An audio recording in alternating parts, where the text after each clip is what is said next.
વાત કરીએ હારીજની તો હારીજ નગરપાલિકાનું ફાયર ફાઇટર શોભાના ગાંઠિયા સમાન બન્યું હોય તેવા દ્રશ્યો જોવા મળી રહ્યા છે। તો હારીજના વાઘેલ રોડ પર આવેલ ઉમેશ કોટન ઇન્ડસ્ટ્રીઝમાં આગ લાગવાની ઘટના બની હતી। લાઇટ માટે મુકેલ બોક્સમાં શોર્ટ સર્કિટમાં આગ થતા આગ ભભૂકી ઉઠી હતી અને કમ્પાઉન્ડ પડેલ કપાસના ઢગલામાં આગ ભભૂકી ઉઠતા અફરાતફરીનો માહોલ સર્જાયો હતો।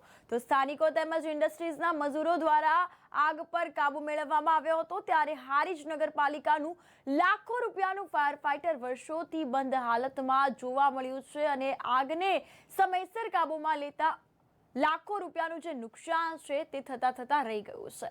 તો આમ નગરપાલિકાની ઘોર બેદરકારી સામે આવી છે।